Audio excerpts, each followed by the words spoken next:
Setiap manusia telah Allah tetapkan rizkinya. Apa yang dimaksud dengan rizki yang mencari-cari kita tadi? Fadlullah. Apakah berarti Allah menambahkan rizki kita dari yang sudah ditetapkan? Baik. Pertama kita jawab dulu pakai Quran dulu. Rizki sudah ditetapkan. Betul. Ada di Quran surah ke-51 ayat 22. Posisi paling kanan di pertengahan ke bawah sedikit. Wa fis samai rizqukum wa ma tu'adun. Wa fis samai, dan di langit itu rizqukum, rizki Anda telah ditetapkan. Wa ma tu'adun, dan dijanjikan oleh Allah akan diberikan. Rizki kita sudah ditetapkan dan dijanjikan akan diberikan. Jadi mustahil ada manusia yang lahir ke muka bumi ini tidak memiliki rizki, itu mustahil. Ya, mustahil. Bahkan kata Nabi telah ditetapkan sebelum kita dilahirkan. Ya.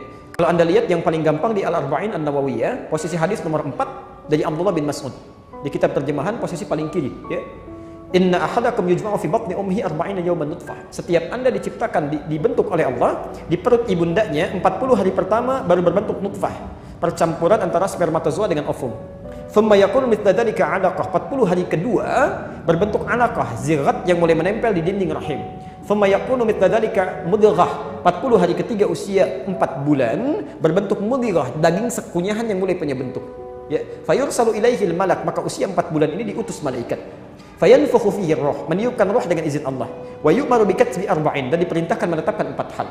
Pertama kali bikatsbi rizqihi, menetapkan rizkinya. Rizki kita itu sudah ditetapkan oleh Allah sebelum kita bahkan terlahir, dan akan dibawa sampai kita menghadap pada Allah Subhanahu wa taala.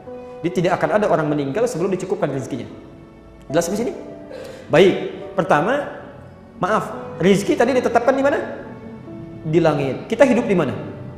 Di bumi. Masya Allah, maka rizki itu mesti turun ke bumi, ya kan? Mesti turun ke bumi. Karena itulah kemudian Allah turunkan rizki ini ke bumi. Al-Baqarah ayat 29, posisi paling kanan sebelah bawah. Huwallazi khalaqa lakum ma fil ardi jami'a. Dan kemudian Allah ciptakan, jadikan untuk kamu semua yang ada di bumi untuk kamu. Karena kamu tinggal di bumi, rizkinya kami turunkan ke bumi. Jelas ya? Rizki ditetapkan di langit, kita hidup di bumi, diturunkan ke bumi. Baik, sekarang ibu bapak tinggal di mana? Di Kelapa Gading. Bumi kan luas. Bumi luas, ya. Hati-hati. Barangkali Anda di Kelapa Gading, rezekinya ternyata ada di Sumatera. Ya, rezeki Anda turun di Sumatera, maka Anda kan harus berangkat, ya. Kerja dapat ini tuh, ya. Di Kelapa Gading pun masih luas. Ya, tinggal di Istiqamah, rezekinya di mall misalnya kan, dekat mall sana. Maka kan harus berangkat kan?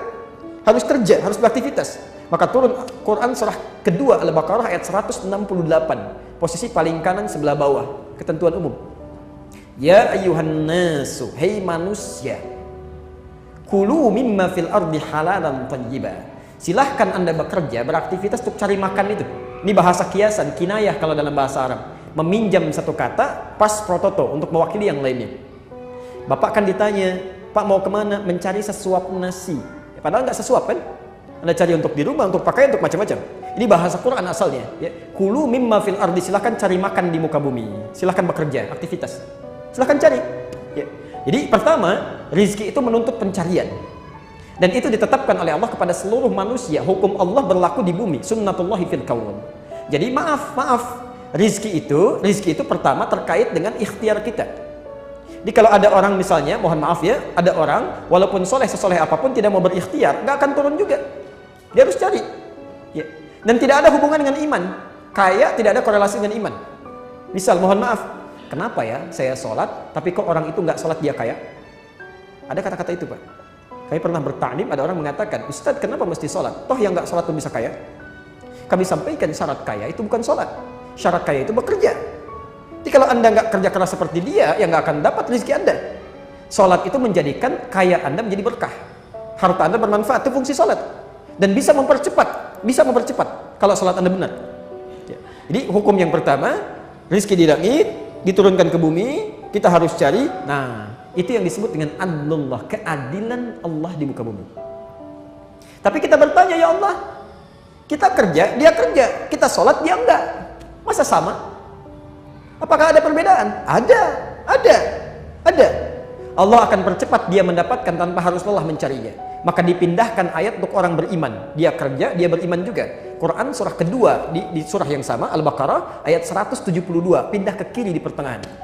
Paling atas, lihat ayatnya. Kita mau berakhir di sini, sebentar lagi ada masuk asar ya. Ya ayyuhalladzina amanu, hei orang-orang yang beriman. Perhatikan, ayat yang pertama kan ya ayyuhan nas ya. Kalau manusia itu, maaf, mencakup orang beriman saja atau umum? Umum, mencakup non-muslim juga. Artinya kalau non-muslim pun bekerja, dia mendapat rezeki. Tapi ayat ini ya ayyuhalladzina amanu, hei orang-orang yang beriman. Kalau beriman itu orang Islam saja atau non-muslim juga? Islam saja. Ya ayyuhalladzina amanu kulu min thayyibati ma razaqnakum. Silahkan dapatkan rezeki yang telah kami sediakan. Bukan kita yang capek mencari, tapi Allah yang sediakan. Tapi yang menarik, perhatikan. Ketika Allah meminta mencari rezeki bagi orang-orang umumnya, manusia umumnya, kalimat halal dan thayyibnya muncul. Halalan thayyiban. Tapi ketika meminta pada orang beriman, kalimat halalnya dibuang. Tinggal thayyibnya dan dijamakkan bentuknya, thayyibat. Kenapa halalnya dibuang? Karena orang beriman itu imannya akan menuntun dia mencari yang halal. Jadi kalau ada orang beriman mencari yang haram, itu tandanya ada yang salah dalam iman. Ada yang salah dalam iman. Dan kalau Anda selalu mencari yang halal, sekalipun sedikit, maka Allah akan tambahkan berkah di dalamnya, menjadi banyak. Lihat, kalimat tadi halalan thayyibah. Halal, thayyib, thayyibnya tunggal. Nanti kita bahas dengan rinci saat masuk ayat ini. Thayyiban itu bentuknya mufrad. Mufrad itu tunggal, satu. Jadi kalau orang-orang tidak beriman mendapatkan rezeki sebanyak apapun kelihatannya sedikit. Satu aja kecil. Kecil. Ya, 1 miliar kecil aja, 10 miliar sedikit aja. Makanya dibuat capek, kerja lagi, dapat, tapi kelihatan seperti kecil, nggak ada kenikmatan. Tapi orang beriman, thayyibat, dijamakkan bentuknya oleh Allah ingin memberikan pesan. Kalaupun kamu dapat kelihatan sedikit, tapi kami berikan berkah di dalamnya. Masya Allah. Diberikan 500 ribu, sebulan gak habis-habis. Mau makan, temannya traktir. Pengen buah dari desa kirim. Masya Allah. 500 ribu gak habis-habis. Orang 50 juta 3 hari habis. Masya Allah, apa yang salah? Gak ada keberkahan. Bapak pilih mana? 500 ribu berkah, 50 juta tidak berkah. Jangan katakan 50 juta berkah. Itu gak mudah ya. Tayyib. Jadi, nah, ada lagi yang hebat yang ketiga. Saya tutup Quran surah ke-7 ayat 96. Ini belum nyari, sudah turun. Dan kita tutup di sini. Belum nyari, sudah turun. Kalau yang tadi kan masih nyari ya. Nyari, dimudahkan. Yang ini tidak. Belum nyari, Allah sudah dekatkan. Siapa dia? Walau anna ahlal qura amanu wattaqau lafatahna 'alaihim barakatin minas sama'i wal ardh. Tadi rezeki ada di mana? Langit. Nyari di mana? Di bumi. Sekarang perhatikan. Walau anna ahlal qura. Kalaulah satu penduduk kota, satu penduduk negeri, jangankan satu orang, sependuduknya, dia beriman kepada Allah, dia tingkatkan takwanya.